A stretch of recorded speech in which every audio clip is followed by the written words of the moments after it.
Corbin Hayes sat at that poker table, thinking he was about to win cattle and land.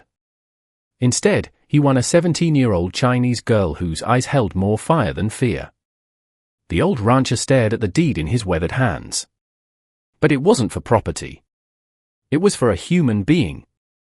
And in that moment, everything he thought he knew about winning and losing crumbled like dust.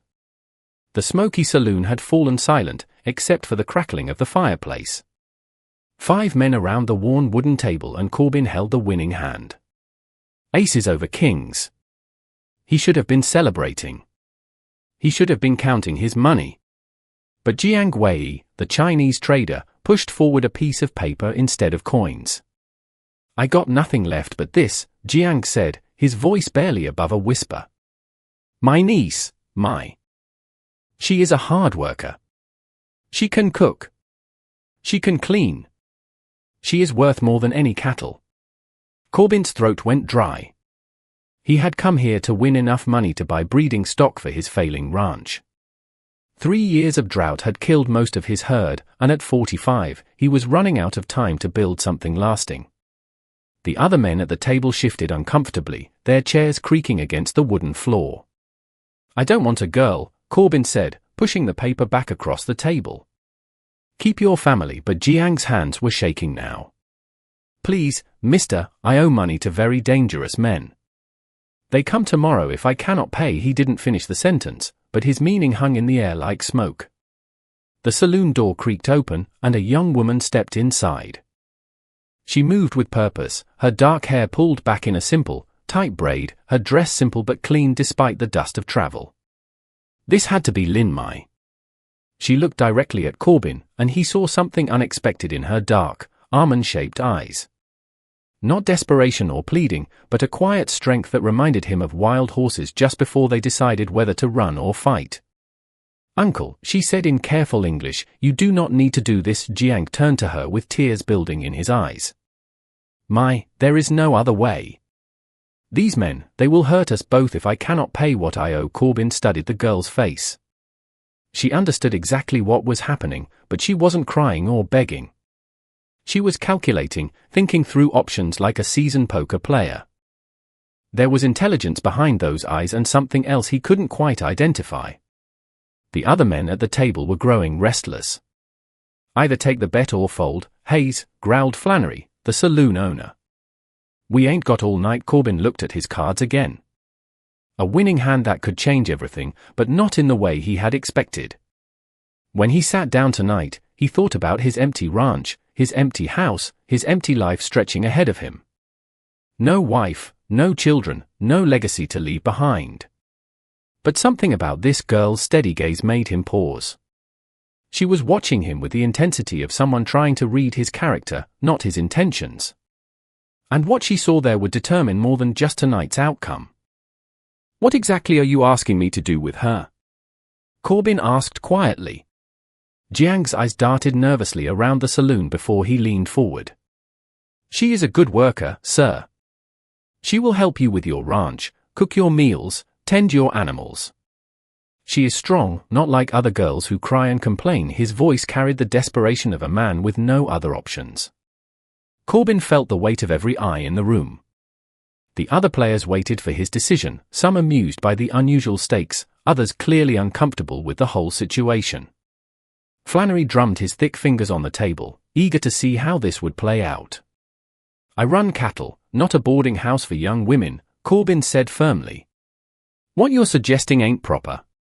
"Then find her a husband," Jiang pressed. "She is 17, old enough to marry. A good husband who will treat her well. Just keep her safe until then." Lin Mai stepped closer to the table, her hands clasped tightly in front of her.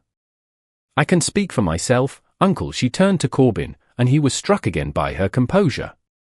"Sir, I understand this is not what you wanted to win tonight, but my uncle speaks the truth about the dangerous men. They will be here tomorrow, and they will not be patient." Dalton studied her face carefully. There was fear there, but it was controlled, practical. She wasn't begging him to save her. She was presenting him with facts, letting him make his own choice. "These men your uncle owes money to," Corbin said slowly. "What kind of debt are we talking about?" Jiang's shoulders sagged. Gambling debts and other things. I tried to help some families pay for their passage from the old country. I borrowed money to pay for the journey, but the families, they never arrived. The money was lost, but the debt remains. The picture was becoming clearer now. Jiang wasn't just a gambler who had gotten in over his head. He was a man who had tried to help others and paid the price for it. That changed things, though Corbin wasn't sure why it should matter to him. How much does he owe? Corbin asked. $300, Jiang whispered. The saloon fell completely silent. $300 was more money than most men saw in 2 years. It was enough to buy a good horse and saddle or seed for an entire season's crop. Corbin looked at his winning hand again, then at the girl standing beside the table. Lin Mai was watching him with an expression he couldn't read. Not hope exactly, but something more complex. She was measuring him, trying to determine what kind of man he was, whether he would treat her with dignity or see her as property to be traded. You got any other family? Corbin asked her directly. No, sir, just my uncle. My parents died 3 years ago. The simple statement hit him harder than he expected. An orphan, just like he had been. No family to protect her. No one to ensure she was treated fairly. If he walked away from this table tonight, what would happen to her?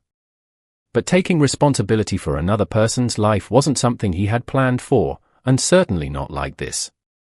Corbin set his cards face down on the table and looked directly at Lin Mai. You understand what's being proposed here?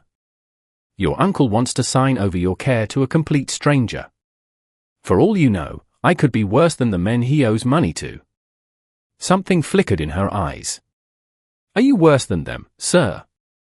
The question caught him off guard. She was turning the tables, interviewing him instead of pleading with him. I reckon that's something you'd have to decide for yourself. Then let me ask you something, Lin Mai said, her voice steady. Do you have children of your own? The question hit like a physical blow. Corbin's jaw tightened and he felt the familiar ache in his chest that came whenever anyone mentioned children. No, I don't. Because you choose not to, or because you cannot. Flanny shifted uncomfortably. Girl, that ain't none of your business, but Corbin held up a hand to silence him. This young woman was asking the hard questions, the ones that mattered. Because I cannot, he said quietly. My wife and I tried for years before she died. Never happened. Lin Mai nodded slowly, as if this information confirmed something she had been thinking. Then you understand what it means to want something you cannot have, to feel like your life has no purpose. The words stung because they were true. Since Abigail's death 5 years ago, Corbin had been going through the motions of living without really feeling alive. The ranch kept him busy, but it didn't give him joy. He worked because work was what you did, not because he was building toward anything meaningful. What's your point? He asked. My point is that maybe we both need something different than what we planned, Lin Mai said. You need help with your ranch. I need protection from dangerous men. Maybe this arrangement could benefit both of us. Jiang was watching this exchange with growing hope, but also with obvious surprise. His niece was negotiating her own future with the confidence of someone twice her age. Corbin found himself genuinely curious about this girl. You ever worked on a ranch before? Yes, sir. My family raised ducks and chickens. I know how to tend sick animals. I can cook, clean, mend clothes. I can also read and write in both Chinese and English. And you're willing to do all that for a man you just met? She was quiet for a long moment, considering her words carefully. I am willing to work hard for someone who treats me with respect. Someone who sees me as a person, not as property. There it was, the real negotiation. She wasn't just asking for safety. She was asking for dignity. And somehow, she had correctly guessed that Corbin might be the kind of man who would understand the difference. What happens when you turn 18? Corbin asked. You'll be free to leave, find a husband, start your own life. I won't have any claim on you then. That is true, she agreed. But until then, you would have someone to help make your ranch profitable again, and I would have time to learn about this country, to decide what kind of life I want to build here. Corbin looked around the table at the other men. They were all watching this unusual negotiation with fascination. A girl was essentially interviewing her potential guardian, setting terms for her own care. Flannery cleared his throat. Hayes, you going to play this hand or not? Dawn's going to come whether you make a decision or not. But as Corbin looked at Lin Mai's determined face, he realized the decision had already been made. Not by him, but by something larger than his own plans and expectations. Corbin reached into his coat pocket and pulled out a worn leather wallet. He counted out $300 in bills, more money than he had planned to spend tonight. Money he had been saving for breeding cattle. The other men at the table watched in stunned silence as he placed the bills in front of Jiang. I'm not taking ownership of your niece, Corbin said firmly. But I'll pay your debt. She can come work for me, earn her keep, and when she's ready to move on, she's free to go. Jiang stared at the money with tears streaming down his face. Sir, I cannot repay you for this kindness. I'm not doing it for you, Corbin said bluntly. I'm doing it because no person should be treated like livestock. He turned to Lin Mai. You understand the arrangement? You work for me. I provide food and shelter. When you want to leave, you leave. No strings attached. Lin Mai picked up the deed her uncle had been prepared to sign and slowly tore it in half. I understand, sir, and I accept your offer. Flannery gathered up the cards and began shuffling them again. Well, that's the strangest poker game I ever witnessed. Hayes, you just paid $300 for a hired hand you could have gotten for free. Maybe, Corbin said, standing up from the table. But at least now we both know where we stand. As they walked toward the saloon door, Lin Mai touched his arm lightly. Mr. Hayes, she began, then hesitated. Corbin. May I ask you something? He paused. Yes. Why did you really do this? You could have walked away. Corbin paused with his hand on the door handle. How could he explain that watching her stand up for herself with such dignity had reminded him of Abigail? Or that something about her quiet strength made him feel less alone than he had in years? Because, he said finally, sometimes doing the right thing is the only choice that lets you sleep at night. Outside, the night air was crisp and clear. Lin Mai's small bag was tied to her uncle's horse, and Jiang was preparing to leave town immediately. The men he owed money to would be looking for him at dawn, and he needed to be far away by then. Jiang said, embracing his niece tightly. You are braver than I ever was. Make a good life here. I will, uncle. Stay safe. Corbin watched this goodbye with an uncomfortable tightness in his chest. These two were all the family each other had. And now they were separating, possibly forever. He thought about his own family, dead and buried years ago, and realized he couldn't remember the last time he had said goodbye to someone who mattered to him. Jiang mounted his horse and rode out of town without looking back. Lin Mai stood in the dusty street, watching until his silhouette disappeared into the darkness. When she turned back to Corbin, her eyes were dry, but he could see the effort it was taking to keep them that way. So, she said quietly, what happens now? Corbin looked at this young woman who had just watched her only family disappear into the night, and he realized he had no idea what happened next. He had just taken responsibility for another person's life, and he wasn't sure he was capable of taking care of himself, let alone someone else. The ride to Corbin's ranch took nearly 2 hours through rough terrain under a canopy of stars. Lin Mai rode behind him on his horse, and neither of them spoke much during the journey, but Corbin found himself acutely aware of her presence.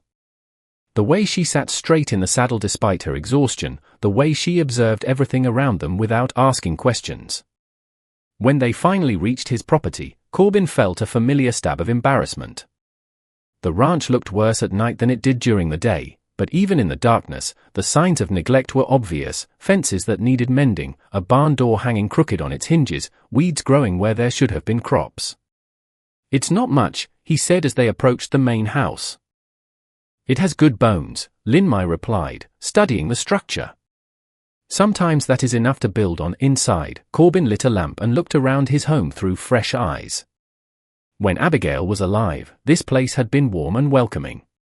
Now it looked like what it was, the dwelling of a man who had stopped caring about comfort or appearances. Dust covered most surfaces, dishes sat unwashed in the basin, and clothes were scattered across chairs. "I'll sleep in the barn tonight," Linmai said, taking in the scene without judgment. "Tomorrow I can start cleaning." "You'll sleep in the spare room," Corbin said firmly. "It's not fancy, but it's got a rail bed and a window." He led her down a short hallway to a small room that had once been intended for the children he and Abigail never had. The bed was narrow but clean, and there was a washstand with a pitcher and bowl. Linmai set her small bag on the floor and turned to face him. "Mr. Hayes, I want to be clear about something.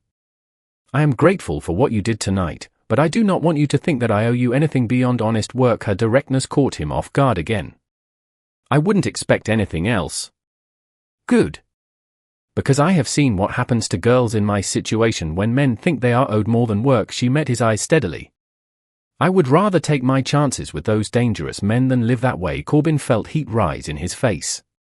"I'm not that kind of man." "I believe you," she said simply. "But I wanted to say it clearly so there would be no misunderstanding later." He nodded, suddenly feeling awkward in his own home. "There's well water outside for washing. Breakfast is usually at sunrise, but I can cook for myself if you need time to settle in." "I will cook breakfast," Linmai said. "What do you normally eat?" "Whatever's available. Beans, bacon, if I have it. Bread when I remember to bake it." She wrinkled her nose slightly. "That is not a diet for a working man. Tomorrow I will see what you have and make something proper." After he left her to settle in, Corbin sat on his front porch and tried to process what had just happened. A few hours ago, he had been a solitary rancher with no prospects and no purpose beyond basic survival. Now he had a 17-year-old Chinese girl living in his house, a girl who spoke with the confidence of someone much older and who had somehow managed to negotiate her own terms of employment. The strangest part was that for the first time in years, his house didn't feel completely empty. There was someone else breathing within these walls, someone who might actually make the place feel like a home again instead of just a shelter. But as he sat there in the darkness, Corbin couldn't shake the feeling that Linmai was hiding something important. Something about the way she had handled herself tonight, the questions she had asked, the calm way she had assessed him and his character. This was not an ordinary 17-year-old girl. And whatever her real story was, he had a feeling he was about to discover that taking her in was going to change more than just his daily routine. Corbin woke before dawn to the smell of something he hadn't experienced in his kitchen for 5 years, fresh bread baking. He dressed quickly and walked toward the main room, where he found Linmai already busy preparing what looked like a feast compared to his usual morning meal of cold beans and coffee. "Good morning," she said without turning around. "I found flour and eggs in your pantry. The bread will be ready soon." "You didn't have to get up this early," Corbin said, pouring himself coffee from a pot that was somehow better than anything he had ever managed to brew. "I always rise early. It is the best time to think clearly." She turned to face him, and he noticed she had somehow managed to make herself look completely refreshed despite having only a few hours of sleep. "I have been thinking about your ranch." "What about it?" She gestured toward the window where the first light of dawn was revealing the extent of his property. "You have good land, good water access, but you are not using it efficiently. Why do you raise only cattle?" Corbin sat down at his kitchen table, which was cleaner than it had been in months. "Cattle is what I know, what my father knew before me. But cattle need much grass, much water. In a drought, they die. You need diversity." She brought him a plate of eggs and fresh bread that made his mouth water. "Chickens lay eggs even in dry weather. Goats give milk and can eat weeds that cattle will not touch.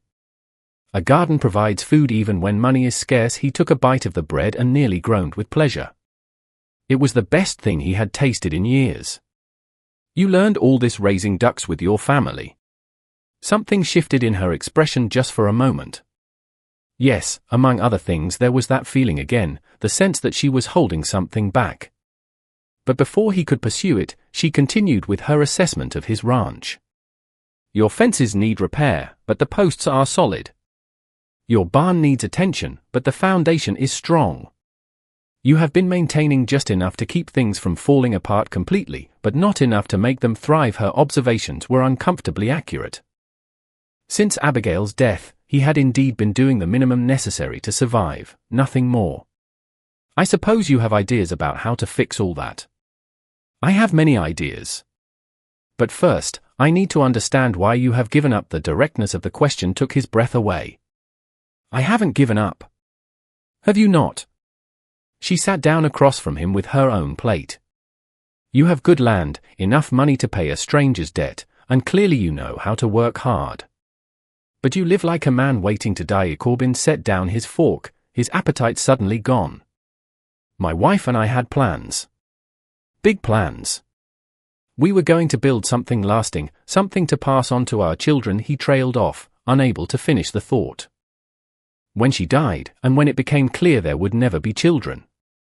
So you decided that without children, there was no point in building anything.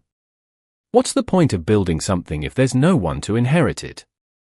Lin Mai was quiet for a long moment, studying his face. May I tell you something about my parents? He nodded, curious to learn more about her background. They never owned land. They worked other people's farms their entire lives. But they taught me that building something good is worthwhile, even if it does not last forever. They said the purpose of creating something beautiful is not to preserve it for eternity, but to prove that beauty is possible. The words hit him harder than he expected. He looked around his kitchen, seeing it through her eyes, neglected, joyless, maintained, but not loved. But something in the way she had spoken about her parents made him suspect there was more to their story than she was revealing. After breakfast, Corbin took Lin Mai on a tour of the property so she could see the full extent of what they were working with. As they walked, she asked detailed questions about water sources, soil quality, and seasonal weather patterns. Her knowledge was impressive, but there was something else in the way she observed everything, a calculating intelligence that seemed beyond her years. This area would be perfect for vegetables, she said, pointing to a flat section near the house.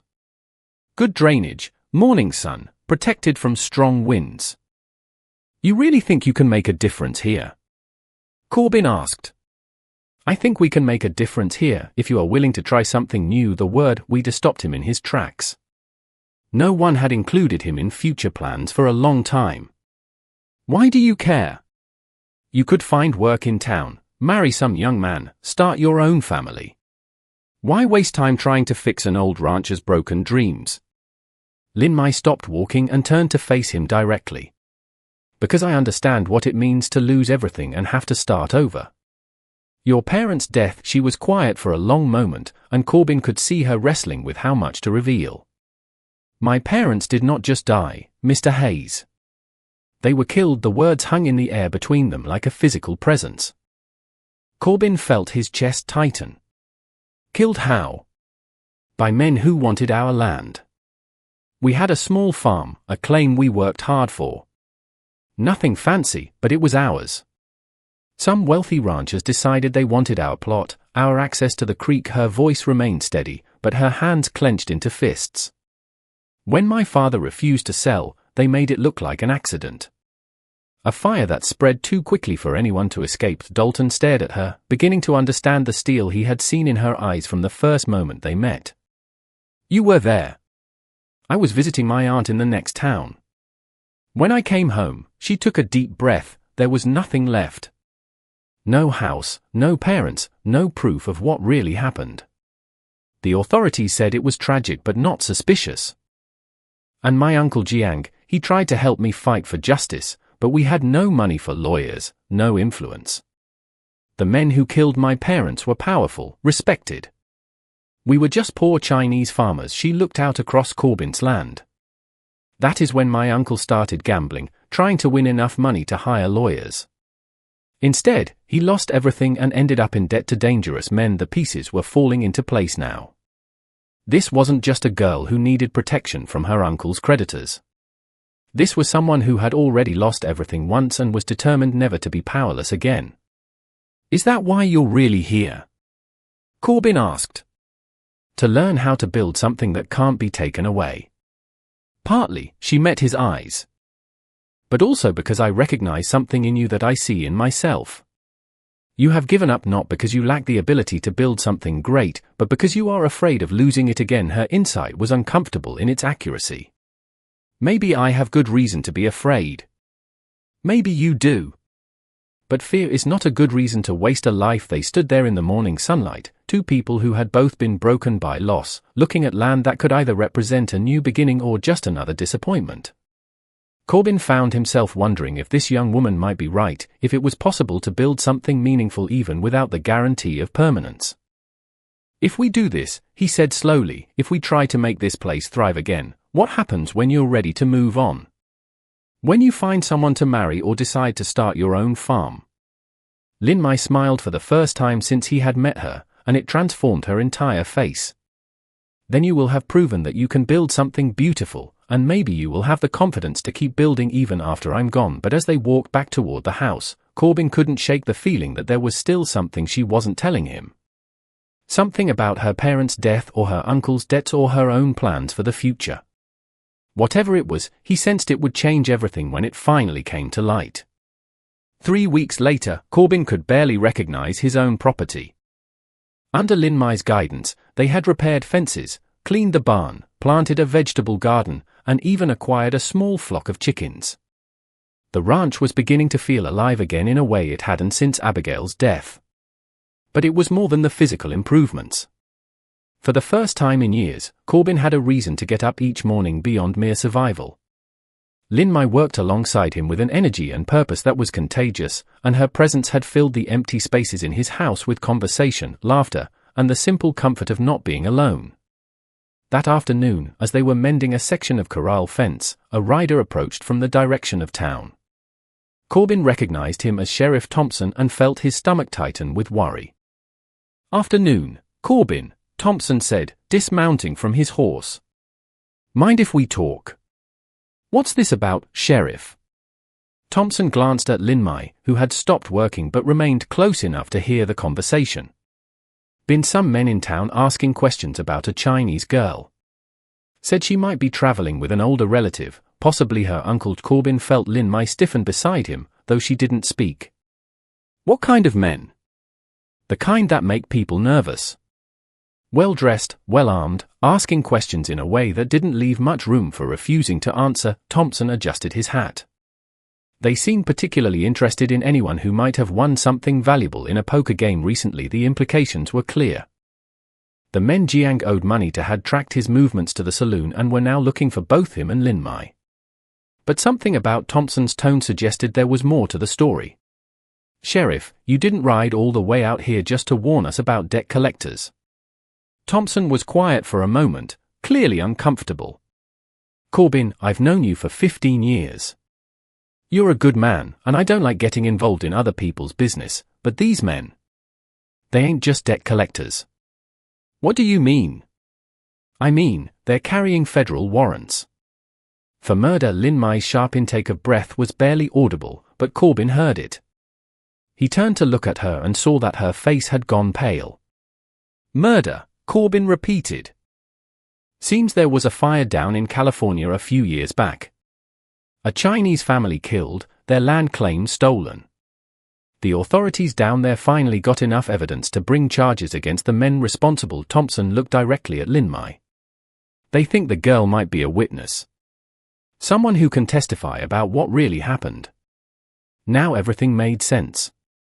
Lin Mai's composure, her intelligence, her careful way of measuring people's character. She wasn't just a refugee from her uncle's gambling debts. She was a witness to her parents' murder, and the men who killed them had finally been caught. "What do these federal men want with her?" Corbin asked. "They want to take her back to California to testify. Problem is, they think she might run if she knows they're coming. So, they're trying to track her down quietly." Lin Mai finally spoke, her voice steady despite her obvious fear. "And the other men, the ones who killed my parents, still looking for you, too, from what I can tell. Probably hoping to silence you before you can testify." The weight of the situation settled over all three of them. Lin Mai wasn't just hiding from her uncle's creditors. She was caught between federal marshals who wanted to use her testimony and murderers who wanted to prevent it. What happens if she goes back to California? Corbin asked. If she testifies and the men are convicted, she'll be safe. If something goes wrong, Thompson didn't finish the thought. Corbin looked at Lin Mai, seeing her clearly for perhaps the first time. This brave, intelligent young woman had been carrying the weight of her parents' murder for years, knowing that someday she would have to choose between justice and safety. It's your choice, he said to her quietly. Whatever you decide, I'll support you. Lin Mai closed her eyes for a moment. And when she opened them, Corbin saw the same determination that had impressed him that first night in the saloon. I have been running from this for 3 years, she said. But my parents deserve justice, and other families deserve protection from these men. She turned to Thompson. Tell the federal marshals they can find me here. I will testify. But as the sheriff rode away, Corbin realized that their newfound peace was about to be shattered. The men who had killed Lin Mai's parents were still out there, and they would do anything to prevent her from reaching that courthouse alive.